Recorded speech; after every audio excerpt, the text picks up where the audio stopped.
So I'm going to be talking about the communities you're involved in. I'm going to be talking about what's happening to those communities to give you a basis for building not your jobs, but your careers. Taking a look at where these communities are going, what factors are going to shape them.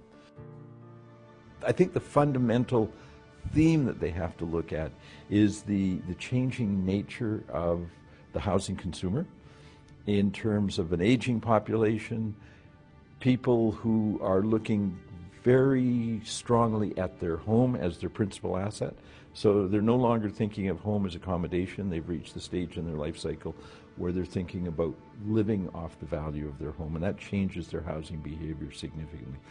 Changing role of newcomers in housing markets, the land use implications of a lot of what we're seeing in housing markets with respect to communities emptying out, the empty bedroom communities.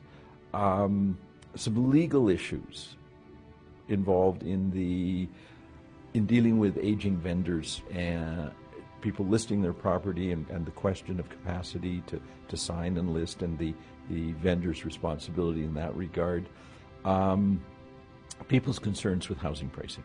I think vendors and purchasers are much more sensitive now to expectations of what's going to happen to prices.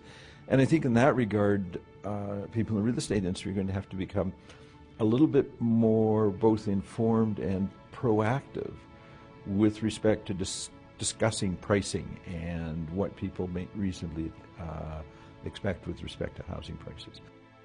So we're always out there looking for the one thing and the one person who will tell us what we have to know. They do not exist. If you find a person who says, here's the one thing you must know to be successful, walk away. Remember what they said, because that will be part of the answer, but it will not be the whole answer. One of people used to go around saying, demographics explains everything, and then Greece defaults on its loans. Now, where does that got to do with demographics? Or Al-Qaeda arrives.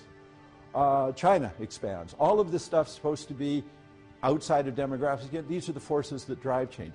So don't look for an answer. Look for the answers.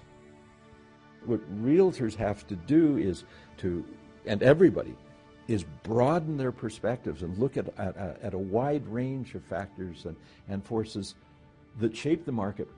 And that's a good thing to do because it will make them more robust in understanding the work they're doing. It will make their explanations more informative when they talk to vendors and purchasers. So it's important not to be seeking the single answer, but rather looking at the several answers and how they interplay. If somebody ever says to you, the baby boom is going to do this, walk away. Because there is no such thing as a baby boom in terms of a personality. Maybe an absence of personality, but certainly not a personality. And so we look at this and we say, okay, do birth dates tell us much about people? So somebody says we've got a baby boomer marketing strategy. What would you think if somebody said they had a Sagittarius marketing strategy? Would you really think that was sound science? Now, the fact that Sagittarians are intelligent, thoughtful, good-looking, and wise still doesn't really give you the basis of using birthdays as a business plan. And yet that's what we do when we talk about the baby boom. The other issue that is profound, it is very hard for a woman to have 1.7 children. She can have 1 or 2 or 3 or 4. So what was really happening out there is some women were having 2 or 3 kids, and some women were having no kids. So we're in a situation now that in Canada, approximately 1/4 of women will never have a child during their lifetime. This has profound implications for housing markets, labor markets of both types.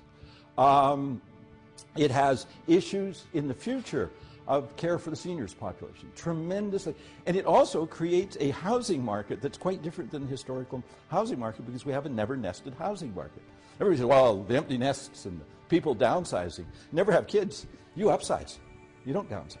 So an issue there that we should consider. The typical age in Canada of a woman having a child now is 30 to 34. So what we have done is pushed back the beginning of families by a full decade. Again, neither good nor bad, but profound changes to society brought this about, and also consequences of it. So let's talk about the trend of pushing the life cycle back 10 years. People are having kids 10 years later. They're moving out of their parents' home 10 years later, which means at the tail end of the life cycle, given that people's life expectancy has gone up 10 years, we're finding what used to be the elderly transition stage of the housing market is also pushed back 10 years. So rather than at age 65, people retiring, selling the house, the male spouse dying, moving into rental property, we're finding that's pushed back to age 75, 80, and probably by the time we get there even further, so that people in that stage of the life cycle, they're 65, their kids have finally moved out, they have a two-wage earner household, both of them have pensions, a very affluent seniors population. They're looking at their house and there's no reason for them to move, but they're also looking at how their standard of living is going to be for the next 20, 25 years that they may be alive. And so they're looking in their housing decision, they're looking for a better alternative to the house they're in, but they want to maintain the style of living, but they also want to be able to realize the value of that asset, or part of the value of that asset, whether it is by remortgaging or by selling and downsizing in terms of the number of bedrooms, except you still have to have one for the grandkids, going into a condo, going into a townhouse. So that end of the market is going to be important because the sheer number of people that will be aging into that age group, but also because their behavior is not predictable on the basis of our nostalgia for the past and what we thought happened then. So there's what happened in fertility rates. And why this is so important is not so much the baby boom itself, yes, that high level of births, but about 1972, the average number of births a woman would have during her lifetime dropped below 2.1. And 2.1 is the replacement level for birth rates. For a country's population to remain stable in both size and age composition, you have to have 2.1 births per woman. If you're above that, you'll have a population that is growing, but you'll also have a population that's growing younger because there'll be more kids than parents. Once you drop below that line, which we did 4 decades ago, you have a population that grows older because you have more parents than children, and you have a population without migration that will shrink.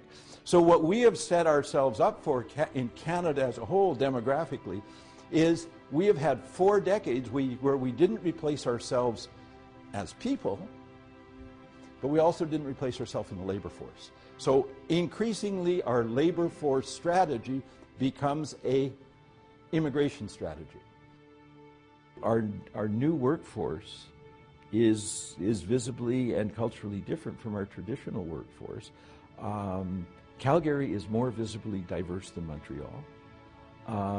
So there's also this communities of newcomers who are looking for that same kind of housing and family housing that everybody else was starting out. There's a tremendous opportunity for realtors to get together with those people and figure out how to help them with their housing needs. People in the entry-level housing market, 25 to 34, account for, and take the younger age group, account for 1/3 of the market. 2/3 of the market are people who are older, who have higher incomes, who've already owned a home. So if you want to understand the housing market, what you have to understand is not what's happening to the entry level, which is the smallest segment of your market. You have to understand what's happening to 2/3 of your market, which is the people over the age of 35. If we take a look at the purchasers in the Calgary market, instead of looking at their age, take a look at what they are. 70% of them are previous owners. When we look at the Royal Bank or the TD Bank's index of income to price, what's left out of that? Equity. What do 70% of the purchasers in Calgary have that's not income when they go to buy a house? Equity. They're drowning in cash. So that when we go in and say, gee, you know, CMHC is going to change from a 1% down to a 5% down to a 6% down, these people are saying, I've got to turn the page in the newspaper because I've got 25% down, 40% down, I got 100% down. So first of all, previous owners are 70% of your market. Previous owners, 2/3 of them are buying bigger houses. Point form predictions of the future for the Alberta real estate market. Housing prices will not fall significantly. There is no meltdown coming. Interest rates will not increase dramatically because the Bank of Canada can't afford to increase interest rates dramatically because the Canadian dollar is above par with the US already. So we'll see a gradual increase in interest rates. Incomes in Alberta are going to go up because it's a resource-dependent province, and commodity markets, while volatile, are following long-run upward trends. So prices in Alberta are going to go up. They're not going to go up by that huge jump we saw in 2006, 2008, but they're going to go up by the differential between the growth in incomes and the growth in interest rates. It'll take a little bit longer for that movement to happen because you're still at about 6% unemployment, and you got to kind of move down to about 4.5%, which is the long-run normal for Alberta. So that's prediction one. Prediction two, you're going to have something, I haven't got the precise number, but I think it's about 700,000 additional people come here in the next 35 years. So you're going to have to come up with about 350,000 more dwelling units. So there's going to be demand for housing. So not only are prices going to be strong, but there's also going to be development opportunities. That's prediction number two. Prediction number three, that's going to cause you problems because you got to figure out where to put those houses. And if you put them in the empty bedroom neighborhoods, which makes all the sense in the world to do, you have all of these retired people who are quite affluent and have nothing but time to object to you putting density in their neighborhoods. If you put them out on the edge of the city, you're going to have to build the transportation out to get to them, and that's going to put a lot more cars and other forms of transportation demand in your existing communities. So the only bigger problem you could possibly have is if none of that happened. Because dealing with the issues raised by growth and change in prices and demand gives you tremendous opportunities.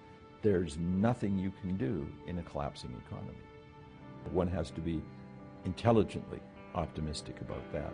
And that means being A, realistic about it, and B, also becoming more informed. We can't look at other markets and project where our future is going to go. What we've got to do is take a look at the fundamentals of the Alberta economy and see what the implications of those fundamentals are for our real estate markets. And with any reasonable bounds, things look pretty good.